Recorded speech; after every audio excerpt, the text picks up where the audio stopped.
Manchester United are expected to be busy in the summer transfer window with Christopher Vival and Jason Wilcox already drawing up a list of targets.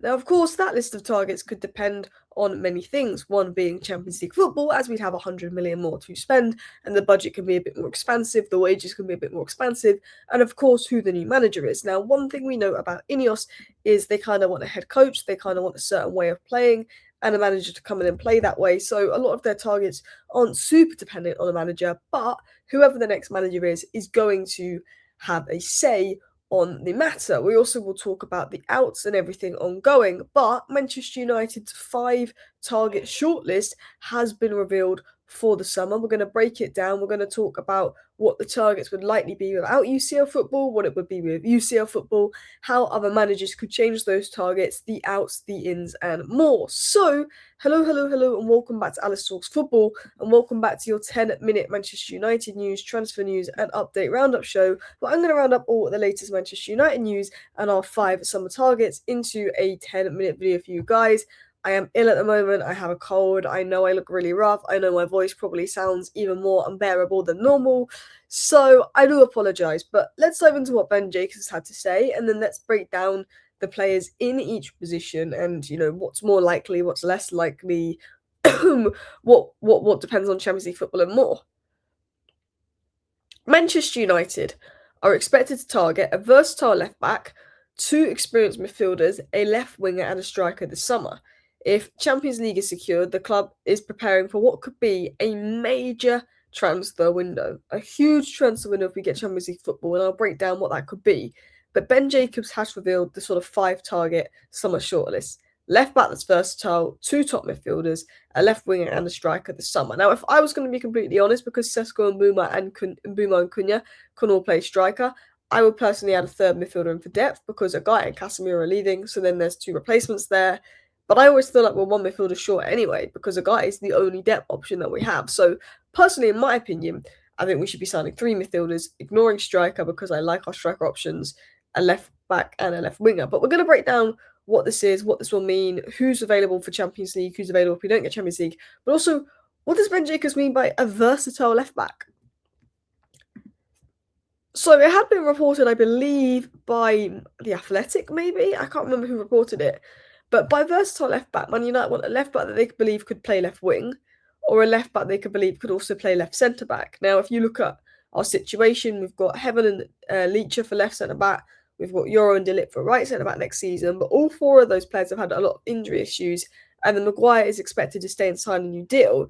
But Man United would probably want a 6th option. I know Luke Shaw can play left centre back, but he's going into the final year of his contract. United want a 6th option. Now, I put a list of names down of players that can play left back / left centre back. You've got Hincapie, who is at Arsenal, but he's at Arsenal on loan, so potentially if Arsenal don't want to make that permanent, we could get him for an okay price. Schlotterbeck would be the main guy, but I just think, again, you might as well bring him in to be a centre back and even maybe move a Leacher to left back. It depends how we want to play, and Lukeba. Now, for me, if you're going to bring in a left back that's also able to play left centre back, then we really need an attacking right back. Now, Ben Jacobs didn't mention right back, but we have been linked to Julian Ryerson of Dortmund. I think, let's say we brought Schlotterbeck in, and we had a back line of Leacher, who was sort of the left back that can convert into midfield. Schlotterbeck is the left centre back, and we'll say De Ligt is the right centre back. You will then want your right back to be really attacking minded, being able to go high and wide, and that would be someone like Ryerson.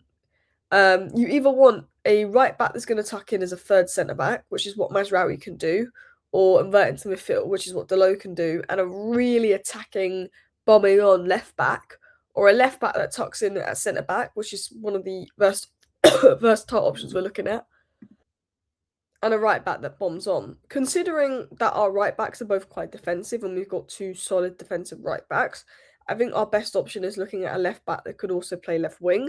Now, I think that Dorgu would be more than good enough for this role, and I'd rather us just put all the money into signing a top left winger, having Dorgu and Shaw as left back options, and then getting 3 midfielders, seeing what the budget is, and then maybe going to sort out the defence a bit further at left back or centre back. But you've got the names DeMarco and Grimaldo. Now, they're the 2 names I would want if Ruben Amorim was here because they're more left wing backs. But there's not really many left backs that can play left wing, really. I think they're more wing backs. So again, I don't know if we really need DeMarco or Grimaldo now that we play a back four. There'd be questions over defensive ability. But I guess if you've got three quite defensive defenders anyway, that's probably what I would see as a versatile left back because they're very attacking. Now, if we want to go for an out and out left back, a brilliant name would be Lewis Hall, but I'm 99.99999% sure he will not leave Newcastle. He's a huge Newcastle fan. He's a little bit like Shearer. I think there's a lot of loyalty there. Nathaniel Brown, of course, but again, there's a feeling he's going to go to Bayern and he'd be overpriced.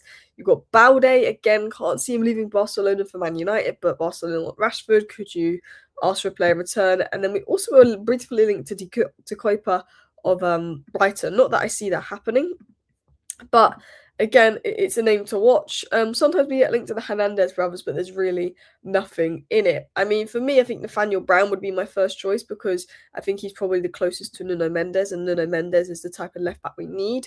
But that doesn't seem to be like it's going to happen.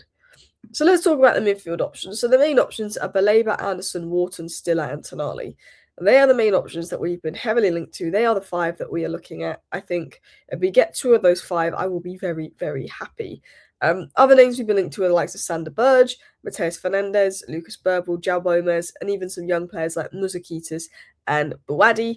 I've also had conversations about the likes of Manu Kone, but again, nothing incredible has come out about him recently. But I do think Manu Kone is another name to explore.